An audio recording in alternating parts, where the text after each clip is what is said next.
Boa noite, Sergipe. Sejam todos muito bem-vindos. Eu me sinto ótima na sua companhia. Começa agora o Cidade Alerta Retrospectiva 2022 e direto aqui da Colina do Santo Antônio, ponto mais antigo da nossa capital, o berço de Aracaju. Não podia ser diferente. E esse 2022 foi muito intenso, hein? Muitas notícias. Nós nos emocionamos juntos, questionamos autoridades e, principalmente, cobramos por justiça. Espero que vocês gostem desta retrospectiva 2022.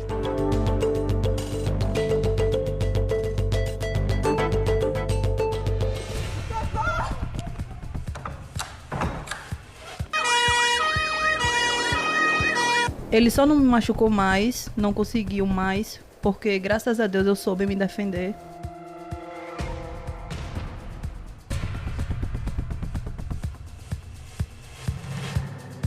Também porque hoje foi eu. Amanhã não sei se pode ter outra vítima dele, né?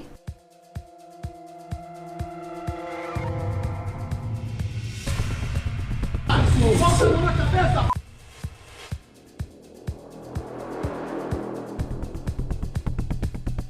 Quando eu topei, eu senti que era uma costa de uma pessoa. E eu falei, isso aqui é um corpo, cara, não faz isso não. É muita dor, meu Deus do céu, o que será do meu dia a dia?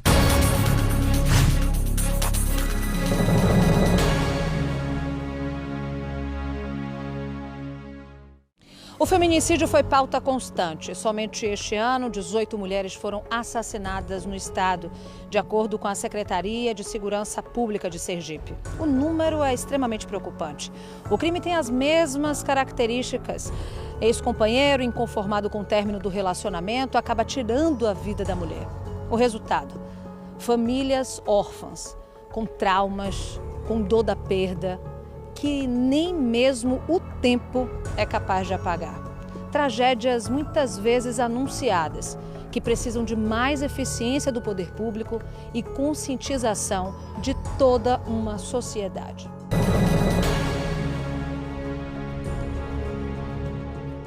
Dia 1º de janeiro, J.A.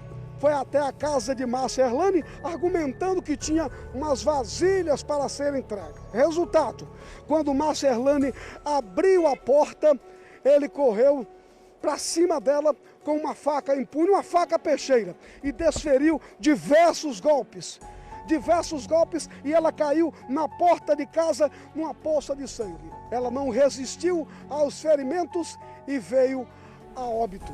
Um mês depois de praticar um feminicídio em Tomar do Jeru, este homem, que aparece na foto, foi preso pela polícia na cidade de Cristinápolis.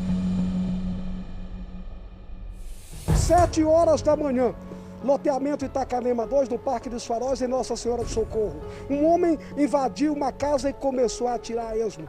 Uma senhora chamada Ana, esta levou 3 tiros no rosto, de acordo com informações da polícia. Este elemento depois saiu atirando nas pessoas que estavam dentro da casa. Eu estou com Dona Rivanete, mãe da Ana, que deu entrada aqui na urgência do hospital por volta das 7h45.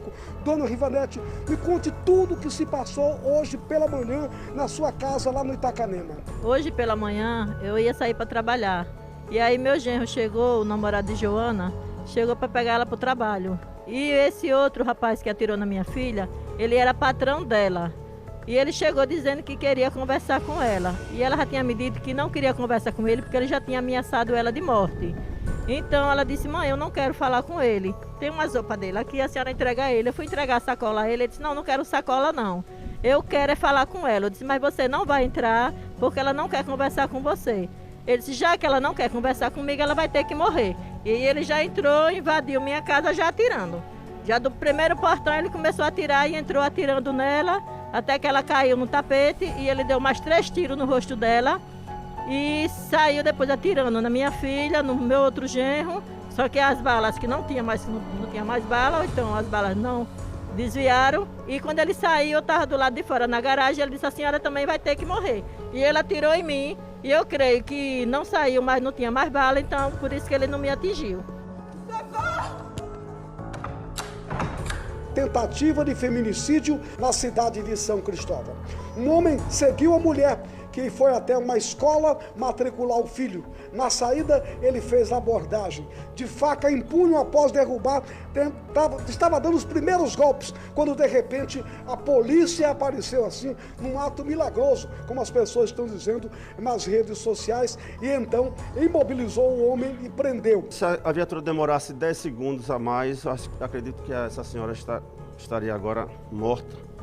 Foi muito providencial a ação da polícia, né? Até o disparo de advertência, no momento certo, desarmou praticamente a ação do marginal, né? Que é esse companheiro dessa senhora, que iniciou a sua agressão já dentro da escola. Ela saiu correndo, disparada, pedindo socorro, e a população visualizou a viatura fazendo ronda naquele local, que fica próximo à prefeitura, próximo à CPM, a primeira CPM, e de imediato os policiais seguiram na direção apontada pela população e conseguiu evitar esse crime bárbaro aí, que essa vida dessa senhora, essa mãe de família foi salva graças à população e à Polícia Militar numa ação rápida.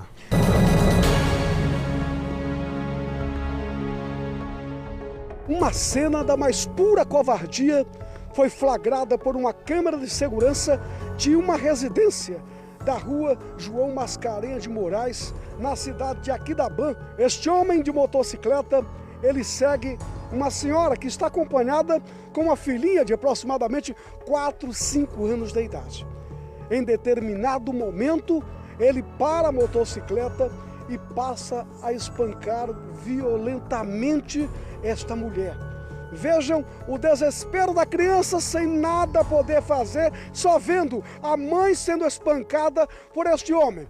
Cena que também foi assistida por várias pessoas na rua, mas nenhuma interviu na situação. Mas não sabia o espancador, o covarde, homem que espancou a mulher, que tudo estava sendo devidamente gravado. Giovana Avaristo, a Rainha Gel, recebeu este apelido porque foi escolhida como a rainha da vaquejada do Alto Sertão. Ela também, blogueira famosa, com mais de 60 mil seguidores no Instagram. Kaique foi até o apartamento de Gel e lá eles começaram uma discussão. Ela ficou dentro do apartamento, ele sem querer deixar sair. A polícia foi acionada e a polícia ouviu 4 disparos, mais outros disparos escalonados. Os policiais subiram até o apartamento. Chegando lá, encontraram Giovana Avaristo, a Rainha Gel, agonizando. E ele, ao lado, já não respirava mais. Kaique tirou a própria vida após tentar matar a Rainha Gel.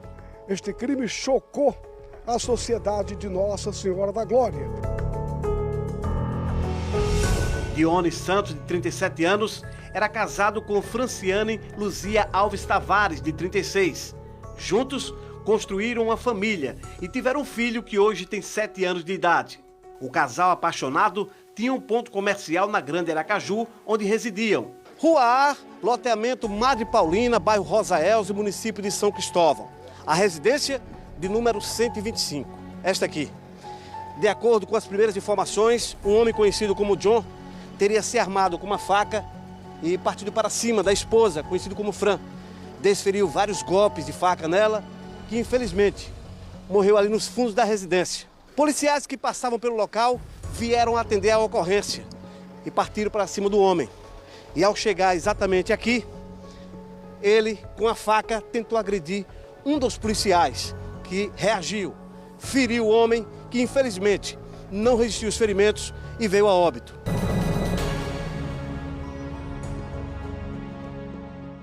O crime aconteceu por volta das 9h30 da noite no estacionamento de um posto de combustíveis que fica no bairro Atalaia. Segundo familiares, Daniela Lima Cavalcante, de 43 anos, foi seguida pelo suspeito até o local.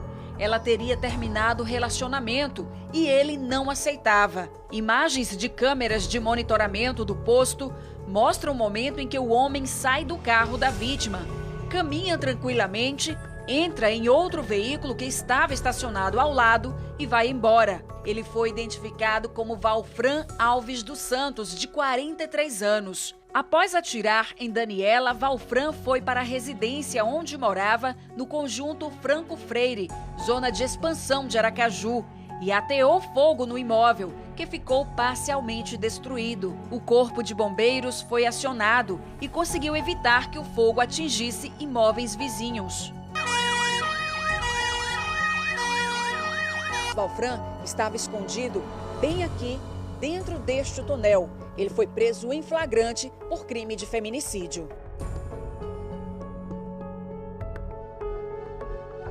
Um ato de covardia, seguido de selvageria e muita comoção.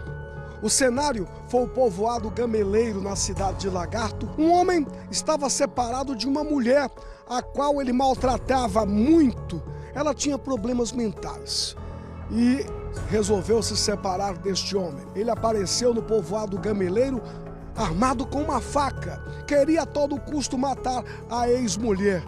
Chegou a puxá-la pelo cabelo, sair arrastando no campo de futebol do Gameleiro.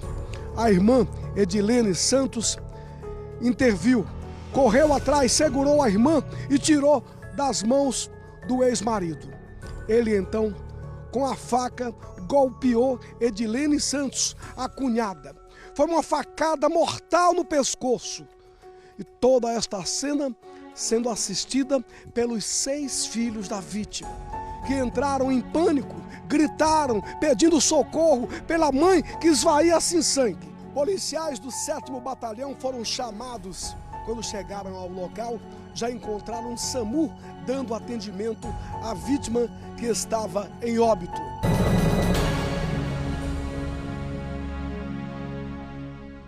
Foi aqui no assentamento Angelino, município de Santo Amaro das Brotas, que aconteceu o feminicídio, que vitimou Patrícia Batista dos Santos. Local de muitos lotes e de poucos moradores. Era início da tarde. Um homem de prenome Antônio trabalhava fazendo a demarcação deste terreno, quando foi surpreendido pela chegada de Patrícia, a sua ex-companheira. Ela se aproximou mais ou menos por aqui desse trecho e começaram a conversar. Diante desta conversa, aconteceu uma discussão. A confusão se agravou e Patrícia foi jogada aqui ao chão e teria recebido pauladas na cabeça, pelo corpo. Ensanguentada, ela não resistiu aos ferimentos e veio a óbito no local. Sobre o crime, a polícia agiu rápido e teve a informação onde o Antônio poderia estar. E lá chegando, a polícia deu voz de prisão.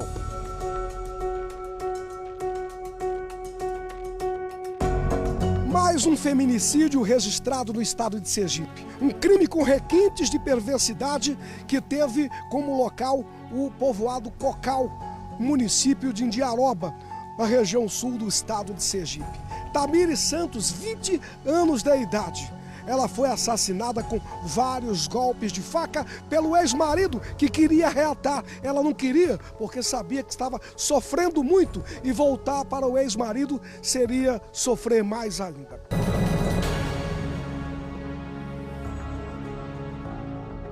Era por volta das 9 da noite da sexta-feira, 19 de agosto, quando a mulher, identificada como Maraísa dos Santos Dantas, de 36 anos, saía da academia e se deslocava para esse local, onde costumeiramente ela vinha a um ponto de comércio, de espetinho. Uma cadeira foi colocada exatamente nesse local, onde ela acabou se sentando. Minutos depois, 2 homens que estavam em uma motocicleta se deslocavam por essa rua, quando pararam bem em frente a esse estabelecimento e dispararam tiros de arma de fogo, que conseguiram atingir Maraísa. Segundo informações de populares, a vítima teria sido morta por engano. Familiares pedem que seja feita a justiça e que esses 2 indivíduos sejam localizados.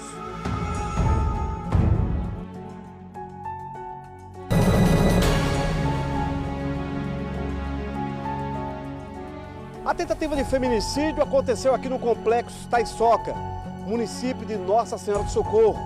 Estamos na rua A13 e foi nessa residência de número 209 do conjunto Marcos Freire 2 que tudo aconteceu. Era por volta das 2h30 da manhã quando a jovem, conhecida como Tiffany, foi esfaqueada. O principal suspeito, o companheiro dela. O suspeito saiu com a vítima nos braços e fez esse percurso. Ela ensanguentada, com várias perfurações, ele seguiu nesse trajeto, em direção à rótula do conjunto Marcos Freire 2. Já sem aguentar com o peso da companheira ou da ex-companheira, ele chegou a descansar um pouco aqui com ela. E aqui tem manchas de sangue. Na sequência, o suspeito volta a colocar ela nos braços e segue nessa direção. Mas chegando neste ponto, onde existe essa mancha escura, possivelmente sangue, aqui ele não aguentou mais. Deixou ela aqui, levantou os braços e disse que ia pedir socorro. Quanto tempo com ele? 4 anos de relacionamento. Então você dormindo, e quando você sentiu a primeira ação dele criminosa? Foi quando eu estava deitada, entendeu? Ele veio com a primeira no meu rosto. Foi quando eu tive a reação e aí começamos a ter a luta corporal. Você conseguiu sair da cama ou a briga continuava em cima dela? Continuou na cama e caímos no chão, nós dois. Ele só não me machucou mais, não conseguiu mais, porque graças a Deus eu soube me defender. Graças ao esporte que eu fazia, eu lutava, o jiu-jitsu e o judô. Então eu conseguia me defender e ao mesmo tempo ele estava me agredindo muito. No momento que eu consegui tirar a faca da mão dele, então ele achou pouco e começou a querer colocar o travesseiro no meu rosto. E quando ele não conseguia com o travesseiro, ele vinha com a mão para tentar me sufocar. Eu comecei a gritar, na verdade, dizendo que estava grávida. Então aí Deus tocou muito no coração dele, porque o sonho dele era ser pai. Então foi aí que aliviou e ele entrou em desespero. E foi quando ele realmente decidiu me ajudar. Fui me arrastando até a porta. E daí que ele decidiu me colocar na rua e pedir socorro.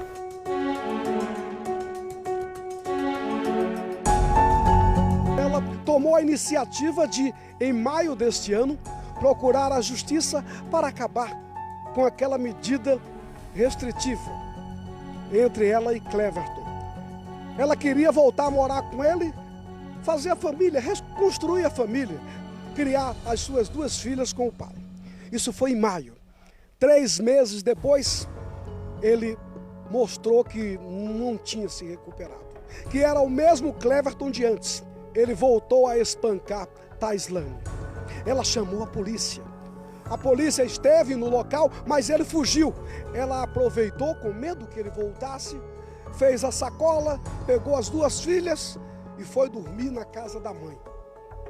No dia seguinte, ele foi até a casa do sogro à procura de Taislane, mas não entrou pela porta principal, ele pulou o muro e de faca em punho começou a esfaquear Taislane, que estava no quintal da casa. Ele fez isso na presença das 2 filhas, de 4 e 5 anos, e nas presenças do sogro e da sogra, que reagiram àquela cena brutal, tomaram a faca, mas ele conseguiu fugir do local do crime.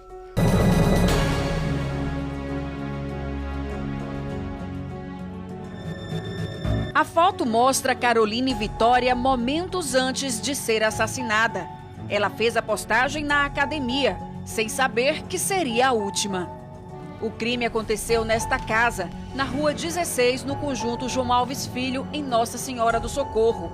Era por volta das 4h30 da manhã.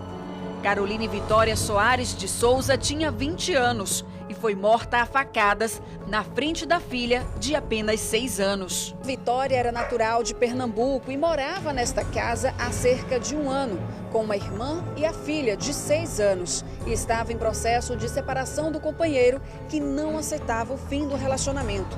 Ainda de acordo com as informações, o suspeito já vinha fazendo ameaças à vítima. Caroline Vitória trabalhava em uma pastelaria, estava de férias e planejava viajar para Pernambuco, onde mora o pai.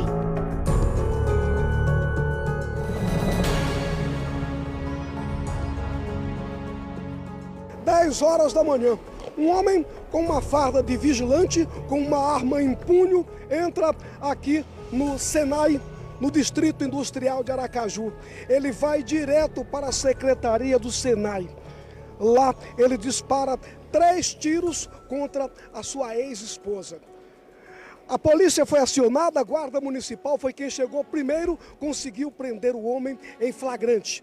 Enquanto que a professora, ex-esposa do vigilante, foi levada para o hospital de urgência de Sergipe. Ele queria voltar. E eu disse que eu não voltaria mais. Ele passou a ameaçar.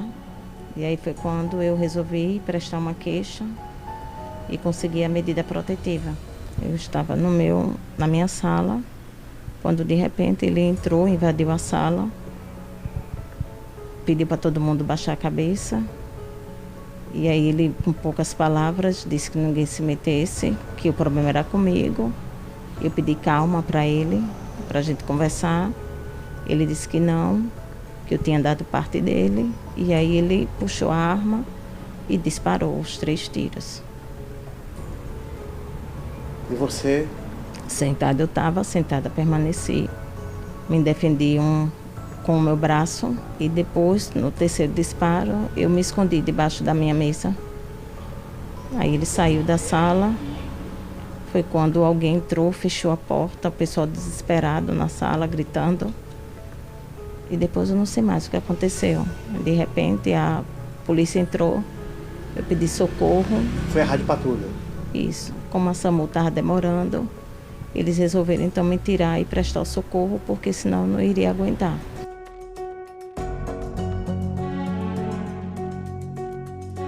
Natália dos Santos Bezerra, de 25 anos, foi morta a golpes de faca dentro da própria casa, no sul de Sergipe. Natália estava em casa com uma amiga quando o ex-companheiro chegou e iniciou uma discussão.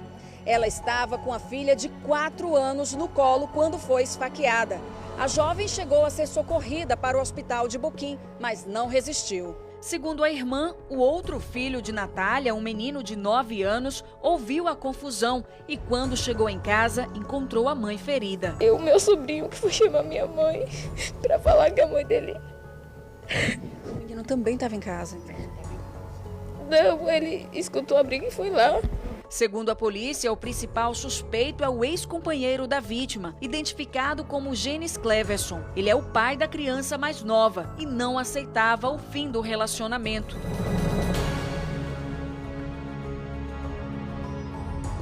Mais um caso de violência contra a mulher. Este foi registrado aqui na localidade conhecida como Pantanal, no bairro Inácio Barbosa. Uma mulher foi espancada pelo ex-marido de 18 horas da quinta-feira até 1 da madrugada da sexta, até que os vizinhos chamassem a polícia.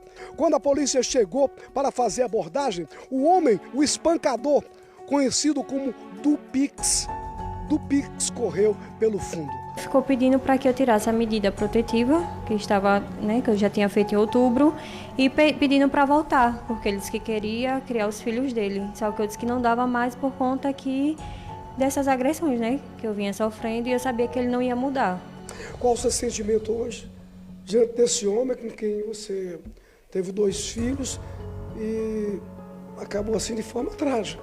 De tristeza pelos meus filhos ter presenciado, por eu ter passado isso tudo, e revolta também, porque hoje foi eu.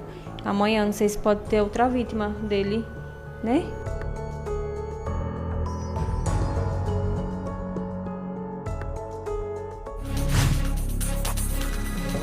E para falar do combate à violência contra a mulher, eu convidei aqui a Valdilene Cruz, ela que talvez tenha sido a pessoa mais entrevistada ao longo desse 2022. Dispensa até a apresentação, mas eu vou trazer para vocês, advogada criminalista, presidente do Instituto Ressurgir, que faz um trabalho que ampara, orienta e principalmente acolhe essas mulheres vítimas de violência. Valdilene, seja muito bem-vinda mais uma vez. Eu não poderia começar fazendo essa outra pergunta, né? Tem que ser essa. A gente tem alguns avanços na questão jurídica. Temos a Lei Maria da Penha, importunação sexual, feminicídio, mas nós continuamos apanhando muito. Se a gente fizer um balanço dos últimos anos, as coisas estão melhores para as mulheres ou não?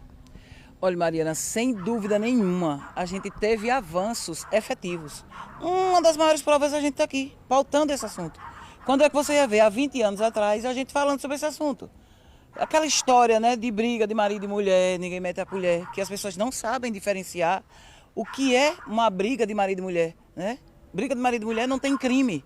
Quando tem crime, o Estado tem que entrar. Então, claro que nós tivemos avanço, nós precisamos caminhar muito ainda, mas nós já caminhamos bem e vamos conseguir chegar mais. A questão cultural é que pesa muito mais, né? As leis estão aí, agora a cultura precisa ser mudada, precisa ser desconstruída para que as leis tenham a efetividade que devem ter.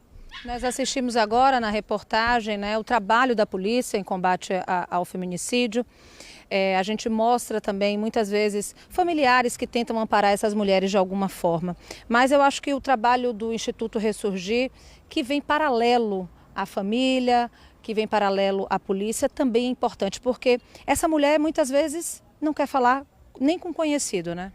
Justamente, então o Instituto Ressurgir Sergipe, ele vem para fortalecer essa luta, para fortalecer a prevenção, combate, enfrentamento. É um suporte para o Estado, não tirando, né, a responsabilidade que o carro-chefe de toda essa batalha, de toda essa força-tarefa é do Estado. E o Estado, quando eu falo, nas suas 3 esferas, né, especialmente os municípios, as prefeituras que têm que ter essa estrutura da rede de atendimento para a mulher. Então o Instituto Ressurgir acolhe essa mulher, né, acolhe, conversa, informa, orienta e encaminha para essa rede municipal, para essa rede estadual, para parceiros como a ONG Ágata, para lugares como a Procuradoria da Mulher da Alese. Então tem também outras estruturas além do Estado que dão esse suporte. Então o que é que a gente precisa? Dar conhecimento a essa rede. As mulheres precisam entender que tem onde buscar ajuda, que no passado nem isso existia. Então hoje nós estamos falando desse assunto, quanto mais a gente falar melhor, vai esclarecer, vai informar, né, para que elas saibam o que pode fazer, que tem uma luz no fim do túnel. Valdilene, nas ruas muitas mulheres me agradecem, mulheres que saíram de relacionamentos abusivos. Eu também te agradeço, você faz parte disso aqui junto comigo. Mas alguns homens, alguns também me agradecem, mas outros não gostam muito, dizem que a gente está falando muito sobre esse assunto. O que você tem para dizer para esses homens? Eu tenho que dizer que eles precisam rever os próprios conceitos, porque se essa pauta incomoda algum tipo de homem, ele primeiro tem que ver que tipo de homem ele é, né? Quem é ele? Ele é o próprio abusador, o próprio agressor? Por que essa pauta incomoda? Eu sou casada há 30 anos, essa pauta não incomoda meu marido. Acredito que não incomoda, ao seu também não. Então, quem é este homem que é incomodado por essa pauta? A Lei Maria da Penha, ela não procura prender homens, né? Ela busca agressores. O direito criminal está aí para prender criminosos, porque o homem que agride a mulher, né, independente de quem seja ela no relacionamento afetivo com ele é criminoso sim, porque ele fere a lei penal, então ele é criminoso. Então ele precisa rever, precisa se desconstruir, rever como ele enfrenta essa questão do gênero, né, da mulher com ele, não vê a mulher como extensão do seu patrimônio ou vê, né, como coisa de propriedade dele. Então é isso, é ele que está incomodado, ele que precisa, né, se desconstruir. E por isso que é necessário que tenha esses grupos reflexivos, né? Que esses homens sejam encaminhados para esses grupos para desconstruir essa visão misógina, machista, de mulher como coisa, extensão do patrimônio, propriedade dele, né? Então é isso. Como eu sempre digo, entrevistar Valdilene Martins é uma aula. Muito obrigada pela sua dedicação e competência. Eu que agradeço mais uma vez e digo: mulheres, despertem. Nós precisamos encorajar as mulheres, porque o empoderamento é uma